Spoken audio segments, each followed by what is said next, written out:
Hey everybody, well, I tell you, 2024 is going to be a big anniversary year, and a lot of things are going to be hitting on 60 years old when it's relating to the Beatles. And today's January the 10th, and I realized that today is a special release date not too many people think of. A lot of fans think that the first American Beatles album in the States was Capitol Records' Meet the Beatles, but that's not for a while yet. Actually, 10 days earlier, January 10th, this album was released by VJ, introducing the Beatles. Okay, this is actually really the first Beatles album in America. And this is one that gets overlooked. In a lot of ways, it has a better track selection than the Capitol album that would come out ultimately called the Early Beatles with some of their first album recordings. This one is version 1. I'm going to show you a few versions that I have of this.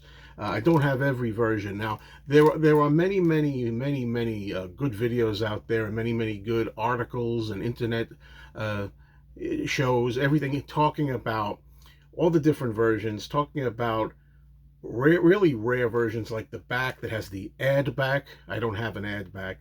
And the blank back that has nothing on it at all. My record store did have a blank back with nothing on the back. However, it was written on over the decades and stuff, so it was a mess. It wasn't really blank. It was graffitied. All right, so let's go to version 1 of introducing the Beatles, and I will take it out of the outer sleeve here for this, and be very careful with the sticky back because that could be a problem. All right, I'm also not going to get into the counterfeits too much about this. This is not really too much of a history lesson. This is just a show and tell for the anniversary.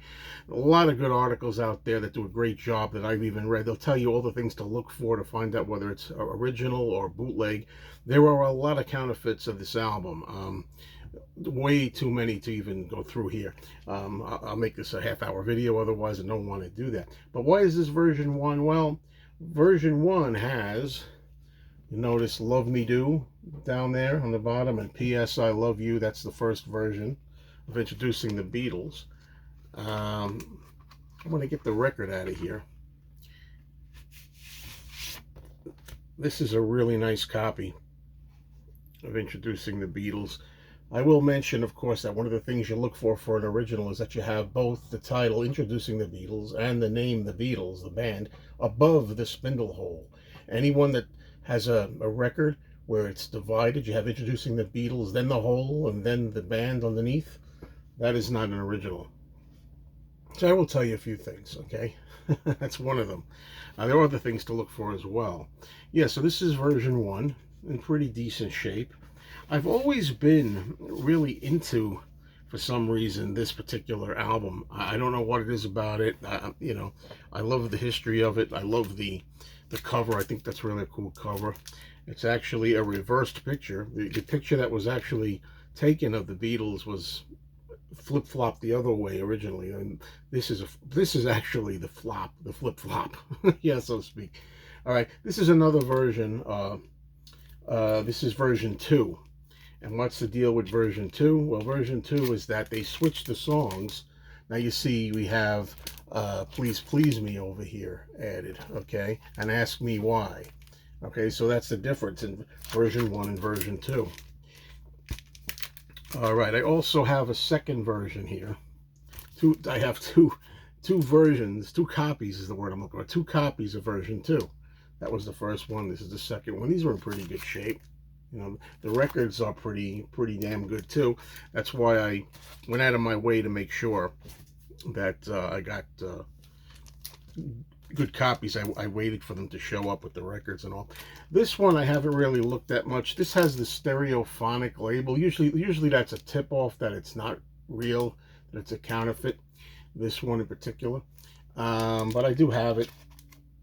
Anyway, now, people be watching this that really study this and say, no, that's not a counterfeit. That's actually an original, You have to do the honey test. I'm talking about these things anyway, right? The honey test with a taste of honey, when you look to see if there's a little chip taken off there. And if you look really close, if you look at the E in honey, you can see the top of the E has a chip taken off, and that indicates usually an original, So, whatever. But just for the fun of it, I don't know. Let's open this one up. Take a look at the record. And there are other signs here. George's shadow. You have to look for George's shadow. Make sure he casts a shadow. You see a little bit of a shadow here, but not much. So if it doesn't have a shadow, that's usually an indicator of a counterfeit. And as I say, this probably is, but I don't know. It meets other requirements here. Well, this is definitely, now, you know, scratch everything I just said, folks, but this serves as a good example. This is a good example to show you the difference between a fake and a real one. I thought this could have been real. With a couple of things here that you'll notice if I show you. First of all, what I talked about earlier, this is a fake, because you see, introducing the Beatles is on the top of the spindle hole, and then the Beatles is underneath.